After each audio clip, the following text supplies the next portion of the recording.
Miss Ja, magandang araw sa inyo at sa lahat ng nakikinig.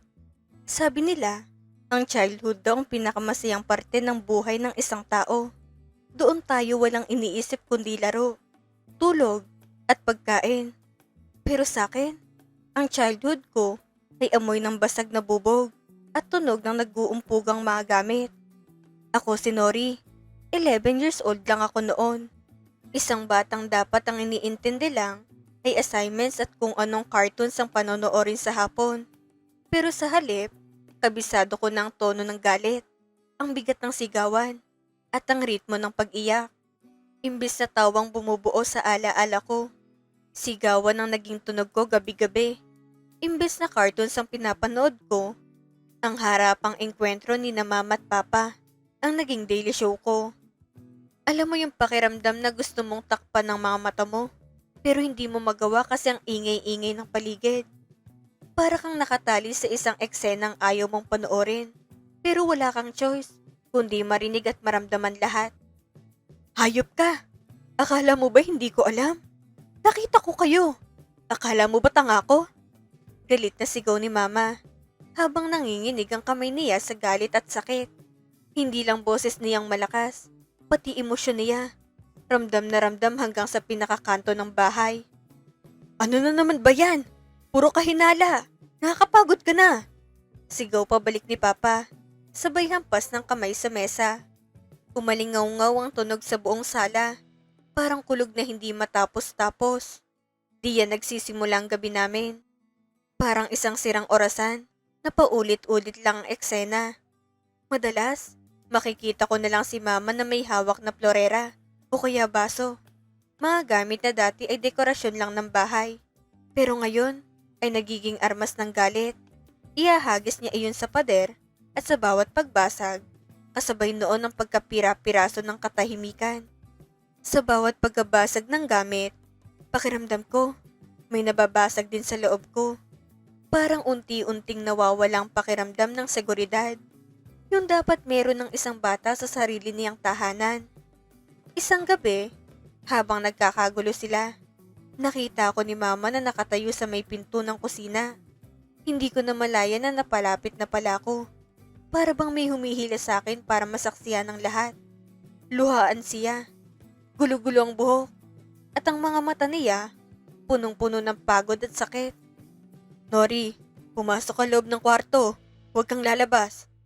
Utos sa akin. Hindi iyon simpleng utos. May halong takot, pagmamadali, at desperasyon. Sumunod ako. Takot na takot ako, Miss Ja. Pumasok ako sa kwarto. Sumubsob sa unan at tinakpan ko ang dalawang tenga ko gamit ang mga palad ko. Pinisil ko ng mahigpit. Parang umaasa na mawawala ang ingay kung pipigilan ko lang sapat. Pero kahit anong diin ko, dinig na dinig ko pa rin ang bawat mura ni Papa at bawat hagulgol ni Mama. Parang tumatago sa dingding ang mga salita nila. Parang kahit saan ako magtago, sinusundan ako ng gulo. Umiiyak ako habang iniisip, bakit ganito? Sa mga libro namin sa school, ang family ay laging happy. May drawing pa doon ng tatay, nanay, at anak na nagpipiknik sa damuhan. Nakangiti, magkakahawak ang kamay. Walang problema. Pero bakit sa amin? Parang laging may giyera. Bakit ang pamilya ko? Sira-sira. Minsan, tinatanong ko ang sarili ko kung may mali ba sa akin, kung may nagawa ba akong kasalanan kaya ganito ang buhay namin. Bata pa ako noon, pero ramdam ko na agad ang bigat ng tanong na hindi ko masagot. Pero ang mas nakakalito noong bata ako, yung tinatawag nilang cycle. Parang may dalawang muka ang bahay namin, isang magulo at isang mapayapa. Lilipas ang ilang linggo, magiging tahimik ang bahay. Walang sigawan, walang basagan. Parang biglang nagiging normal ang lahat. Sa mga panahong iyon, halos nakakalimutan ko na may problema kami. Isang hapon, uuwi si Papa na may dalang balot-balot na pagkain. Maaamoy ko palang mula sa pinto. Alam ko nang may dala siyang paborito naming ulam. Oh, eto paborito nyo. Para sa'yo to, Ma. At syempre, para sa aking maliit na prinsesa. Nakangiting saad ni Papa. Ngumingiti siya.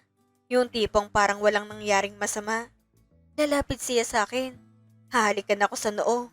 At ilalabas niya mula sa bulsa niya ang mga tsokolate at candy. Maliit na bagay para sa iba. Pero para sa batang tulad ko noon, sapat na yun para maniwala ulit.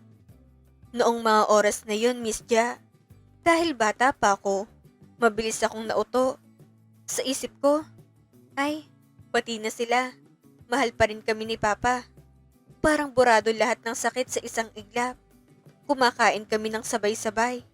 Nagtatawanan at nagkakwentuhan. Naririnig ko ulit ang tawa ni Mama. Yung tawang matagal ko nang hindi narinig. Akala ko, yun na yun. Akala ko, nagbago na siya. Pero ilusyon lang pala ang lahat. Parang isang panaginip na paulit-ulit mong gustong balikan. Kahit alam mong magigising ka rin sa dulo. Isang linggong kalmado. 2 linggong bagyo. Paulit-ulit. Walang katapusan. Hanggang sa ang pag-iyak ni Mama ay naging background music na lang ng buhay ko. Parang naging normal na lang siya. Isang tunog na dati ay kinatatakutan ko, pero kalaunan ay kinasanayan ko na. Nasanay na lang ako. Naging manhid ako sa ingay, sa sigawan, sa sakit. Pero kahit anong pilit kong maging matatag, may mga gabing hindi ko talaga kinaya. Hanggang sa dumating ang gabing hindi ko malilimutan. Hating gabi na noon, mahimbing ang tulog ko nang maramdaman kong may yumuyugyug sa akin. Mabigat pang mga mata ko, pero ramdam ko agad ang kakaibang tensyon sa hangin. Si Mama, umiiyak siya, pero pilit niyang pinipigilan ang boses niya. Para bang ayaw niyang marinig kami ni Papa, o baka ayaw niyang marinig ng mundo ang sakit niya. May dala siyang malaking bag, parang punong-puno ng mga bagay na minadali niyang ipinasok. Nori, gising, magbihis ka na bilis. Utos sa akin ni Mama. Hindi na siya sumisigaw. Mahina ang boses niya. Pero mas ramdam ko ang urgency. Yung tipong walang oras para magtanong. Ma, anong nangyayari? Saan tayo pupunta? Gabi na po ah. Inaantok ko pang tanong. Nalilito ko. Kinakabahan. Pero sumusunod ang katawan ko kahit hindi pa ako lubos na gising. Aalis na tayo dito anak. Hindi ko na kaya. Patawarin mo ako kung hindi ko kayang panatilihing buwang pamilya natin. Patawarin mo si Mama. Iyak na sagot ni Mama sa akin. Wala akong nagawa kundi sumunod. Bit-bit ang ilang pirasong damit. Lumabas kami ng bahay nang hindi nagpapaalam kay Papa. Tahimik ang paligid. Pero parang ang lakas ng tibok ng puso ko, parang bawat hakbang namin papalayo sa bahay ay may kasamang bigat. Hindi ko na nilingon pa ang pinto. Hindi ko na alam kung natatakot ba akong makita si Papa o natatakot akong magbago ang isip ko kung makita ko siya. Iniwan namin siya doon, kasamang lahat ng sakit at panloloko niya. Iniwan namin ang bahay na puno ng alaala, mabuti man o masama. Doon nagsimula ang bagong buhay namin, malayo sa kanya. Pero baon ng galit na unti-unting lumalaki sa puso ko. Isang galit na tahimik, pero malalim. Hindi ko man naiintindihan noon ng buo. Ramdam ko na may bahagi sa akin na hindi na kailanman magiging buo ulit. Lumipas ang mga taon, naging 17 years old na ako. Sabi nila, sweet 17. Pero sa akin, ito ang edad kung saan naintindihan ko ng lahat ng dumi ng mundo. Hindi na ako yung batang nagtatakip ng tenga. Ako na yung batang marunong nang magbasa ng pagitan ng mga salita. Marunong nang umintindi kung bakit may mga taong nananakit kahit sinasabi nilang mahal ka nila. Nabalitaan namin si Papa. Tuloy pa rin sa bisyo niya sa babae. Parang walang nangyari. Parang hindi niya kami iniwan. Kami ang iniwan niya. Pero siyang nagpatuloy na parang wala lang. Doon ko na na-realize na tama lang pala na iniwan namin siya. Na minsan, ang paglayo ay hindi pagtakas, kundi pagliligtas. Pero Miss Ja, ang trauma pala. Hindi mo lang basta naiiwan sa lumang bahay. Dinadala mo yan kahit saan ka pumunta. Kahit gaano kalayong takbuhin mo, sumusunod siya. Parang anino na hindi mo matatakasan. Nagkaroon ako ng boyfriend. 2 beses. Parehong nagsimula sa kilig, sa mga simpleng good morning at good night messages, sa mga pangakong hindi kita sasaktan. At alam mo bang masaklap? Pareho silang nanloko sa akin. Pareho silang humanap ng iba. Parehong pinatunayan ng pinakakinatatakutan ko. Noong pangalawang beses na naghiwalay kami ng ex ko, dahil nahuli ko siyang may kachat na iba, doon ako sumabog. Hindi na ako yung umiiyak lang ng tahimik. Parang lahat ng naipon kong sakit mula pagkabata, sabay-sabay na sumingaw. Umiiyak ako sa sala habang kausap si Lola. Nanginginig ang boses ko, pero mas nanginginig ang puso ko. Ayan ang sinasabi ko sa iyo, Nori. Kasalanan niya na magaling mong tatay. Kung hindi dahil sa halimbawang nakita mo sa kanya, kung hindi dahil sa mga maling desisyon niya, hindi ka magiging ganito kagaan sa mga lalaking yan. Lahat sila, mana sa tatay mo. Galit na sabi ni Lola. Hindi ko alam kung mas nasaktan ba ako sa ginawa ng ex ko o sa mga salitang binitawan ni Lola. Parang biglang may nagturo kung saan ko ilalagay ang lahat ng galit ko. Doon nag-apoy ang galit ko, Miss Ja. Hindi na siya basta emosyon. Naging apoy na unti-unting sumusunog sa loob ko. Sinisi ko si Papa sa lahat ng kamalasan ko sa pag-ibig. Parang siyang ugat ng lahat. Lahat ng sakit. Lahat ng takot. Lahat ng pagkukulang. Sabi ko, kaya siguro ako niloloko kasi broken family ako. Kaya siguro hindi ako marunong pumili kasi wala akong matinong ama na nagturo sa akin kung paano mahalin ng tama. Na wala akong naging halimbawa kung ano bang itsura ng isang lalaking tunay na nagmamahal. Sabi ko sa sarili ko, hindi ko na siya gustong makita pa. Kahit sa huling hininga ko, ayoko siyang makasama. Itinanim ko sa isip ko na siyang sumira sa kinabukasan ko. At sa bawat pag-alala ko sa kanya, mas lalo ko lang pinatitibay ang galit ko. Naging college ako. Doon, ibinuhos ko lahat ng atensyon ko sa pag-aaral. Para bang doon ko hinahanap ang kontrol na nawala sa akin noon. Ayoko muna ng love life. Ayoko nang masaktan ulit. Mas pinili kong maging mag-isa kaysa magtiwala ulit. Sabi ko, iskam ang pag-ibig. Lahat ng lalaki, manloloko. Ganyan katigas ang puso ko noon. Hindi na ako naniniwala sa mga pangako. Para sa akin, lahat iyon ay pansamantala lang. Lahat may katapusan. At kadalasan, masakit ang ending. Hanggang sa dumating si Mark. 18 ako noon. Siya naman ay 20. Kaibigan ko siya sa school. Hindi siya kagaya ng ibang lalaki. Walang pilit. Walang drama. Tahimik lang. Pero laging present. Mabait si Mark. Sobrang pasensyoso. Yung tipong kahit ilang beses mo siyang itulak palayo, babalik pa rin siya. Hindi para manggulo, kundi para manatili. Nararamdaman ko na gusto niya ako, pero bawat lapit niya, tinataboy ko siya. Hindi dahil ayaw ko sa kanya, kundi dahil natatakot ako sa posibilidad. Nori, kain tayo sa labas pagkatapos ng klase. Libre ko. Aya sa akin ni Mark. May ngiti siya na simple lang, pero sincere. Wag na Mark, madami kong gagawin eh. At saka, wag mo na akong ligawan, sayang lang oras mo. Mataray kong sagot. Hindi ko man aminin, pero may konting kirot sa akin tuwing tinatanggihan ko siya. Bakit naman? Wala naman akong ginagawang masama ah. Tanong niya. Hindi galit. Basta, hindi na ako magbo-boyfriend. Hindi na ako mag-aasawa. Magiging matandang dalaga na lang ako. Para walang manloko sa akin. Pare-pareho lang kayong mga lalaki. Irit akong sagot. Alam kong unfair ako. Alam kong hindi siya si Papa. Pero sa isip ko noon, mas safe nang itaboy siya. Kaysa hayaan siyang makapasok at masira rin ako sa huli. Pinagtatabuyan ko siya. Sinusungitan, pero hindi siya sumuko. Nandoon siya palagi, sa simpleng kamustahan, sa pag-aalok ng tulong, sa tahimik na presensya na hindi humihingi ng kapalit. Pero kahit may nararamdaman na ako para sa kanya, natatakot ako. Takot na takot. Natatakot ako na baka isang araw, magbago siya. Na baka sa huli, maging katulad din siya ni Papa. Na baka sa huli, Iiwan din niya akong luhaan habang nagbabasag ng gamit.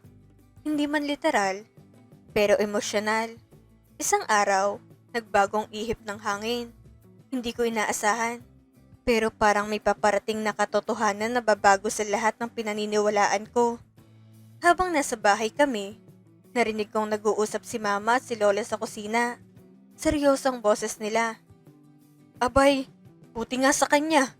Huwag mong pupuntahan yung asawa mo ha. Hayaan mo siyang mabulok doon. Karma niya yan sa lahat ng sakit na binigay niya sa inyo. Sabi ni Lola. Matigas ang boses niya. Parang bawat salita ay may dalang galit na matagal nang kinikimkim. Rinig ko iyon mula sa kwarto ko. Kahit nakasarang pinto, bigla akong kinabahan. Parang may malamig na hangin na dumaan sa likod ko. Sinong pinag-uusapan nila? Bakit parang may mabigat na nangyari? Kinabukasan, pumasok si Mama sa kwarto ko. Tahimik siya. Ibang-iba sa dati. Hindi siya umiiyak, pero halatang pinipigilan niya. Umupo siya sa tabi ko. Dahan-dahang hinawakan ng kamay ko. Parang may sasabihin siyang hindi niya alam kung paano uumpisahan. Nori, tumawag ang tita mo. Ang papa mo. May cancer siya. Stage 4 na raw. Hindi na alam kung hanggang kailan siya tatagal. Sabi sa akin ni Mama. Parang huminto sandali ang mundo ko. Pero imbis na malungkot, may kakaibang emosyon ang lumabas. Isang mapait na tawa. Imbis na maiyak, tumawa ako ng mapait, Miss Ja.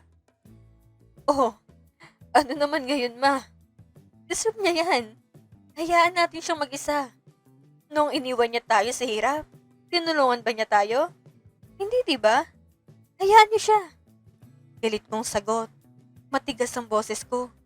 Parang gusto kong ipakita na wala na akong pakialam. Na wala na siyang lugar sa puso ko.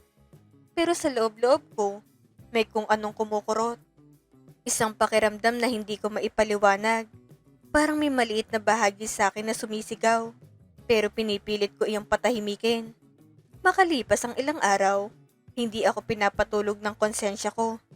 Tuwing pipikit ako, naaalala ko ang mukha ni Papa. Hindi yung galit na galit siya, kundi yung huling nakita ko noong bata pa ako. Naiisip ko, paano kung totoo ngang mamamatay na siya? Paano kung ito ng huling pagkakataon? Kahit anong pilit kong sabihin sa sarili ko na hayaan siya, hindi ko matiis. Parang may humihila sa akin pabalik sa nakaraan. Sa huli, sumuko rin ako sa sarili kong damdamin. Pumunta ako sa dati naming bahay nang hindi nagpapaalam kay Mama. Habang papalapit ako, parang bumibigat ang bawat hakbang ko. Pamilyar pa rin ang itsura ng bahay, pero iba ng pakiramdam. Parang hindi na iyon ang tahanang kinalakihan ko. Parang isa na lang itong lugar na puno ng alaala. Pagpasok ko, amoy gamot at amoy luma ang paligid. Hindi na ito amoy bahay. Amoy sakit na. Tahimik ang loob. Walang sigawan. Walang basagan. Pero mas mabigat ang katahimikan kaysa sa ingay noon. Doon ko nakita si Papa sa kama. Halos hindi ko siya nakilala. Payat na payat. Tuyot ng balat. At halos butot balat na lang. Ang lalaking dati ay matikas at malakas sumigaw. Ngayon ay halos hindi na makagalaw. Nakahiga lang siya. Parang unti-unting kinakain ng sakit. Nori, anak, ikaw ba yan? Nanghihina niyang tanong. Mahina ang boses niya. Parang bawat salita ay pinaghirapan. Parang hindi ako sanay marinig siyang ganun. Walang galit, walang yabang. Oo, ako to. Kumusta ka na? Walang emosyon kong sagot. Pinilit kong maging malamig. Pinilit kong huwag maramdaman ng kahit ano. Pero sa loob ko, parang may unti-unting natutunaw. Ang laki mo na. Napakaganda mo. Patawad anak. Patawad sa lahat. Parang naiiyak niyang saad. Unti-unting pumatak ang luha niya. Hinawakan niyang kamay ko. Mahina, nanginginig. Ibang-iba sa kamay na dati kong kinatatakutan. Umiyak siya habang hawak ang kamay ko. Ramdam kong panginginig ng mga daliri niya. Pero ang puso ko noon, parang bato pa rin. Pinipilit kong alalahanin ang galit ko para hindi ako lumambot.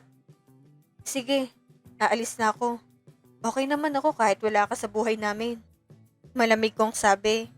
Wala akong hinintay na sagot. Hindi ko na siya tinignan ulit. Tumalikod ako at naglakad palayo. Parang gusto kong patunayan sa sarili ko na kaya ko siyang iwan. Gaya ng ginawa niya sa amin noon. Pero pag uwi ko, nandoon si Mark. Parang hinihintay niya ako. Nakita niya agad sa mukha ko na may nangyari.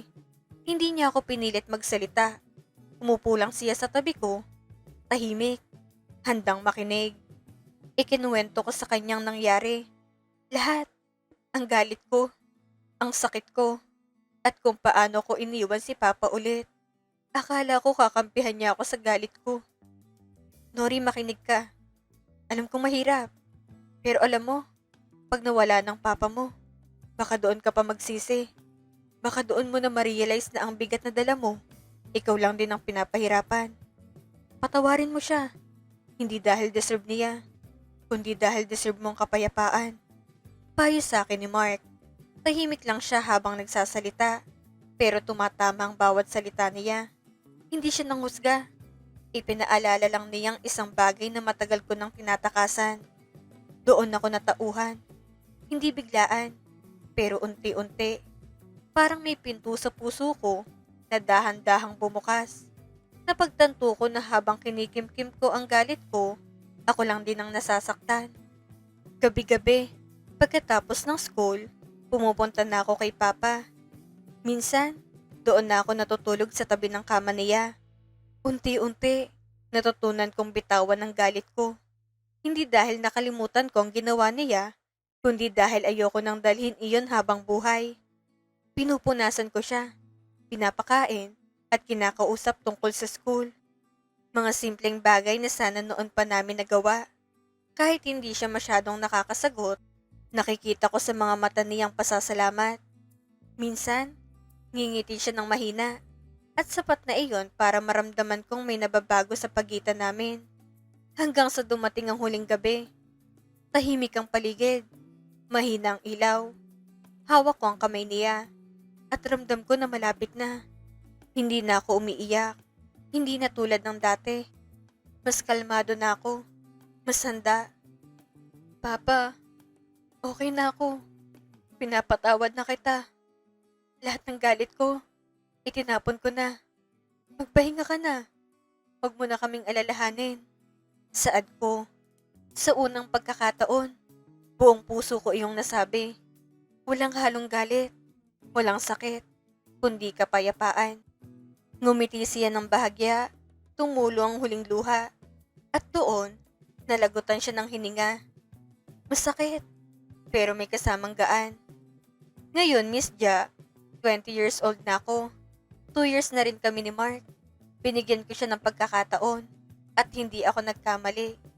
Natutunan ko na ang pagkakamali ng magulang ay hindi dapat maging sumpa sa sarili nating buhay. Ang pagpapatawad ay hindi ibig sabihin na nakalimutan mo ng sakit. Ibig sabihin lang nito, pinipili mong magpatuloy ng walang bitbit na kadena mula sa nakaraan. Salamat sa pakikinig sa kwento ko. Maraming salamat, Nori. Isang napakagandang aral ang iniwan mo sa amin. Ang pagpapatawad ay isang regalo na ibinibigay natin sa ating sarili. Kayo mga ka-Ja Confession, mayroon ba kayong kinikimkim na galit? Baka ito ng oras para magpalaya. Muli, itong inyong lingkod, Miss Ja.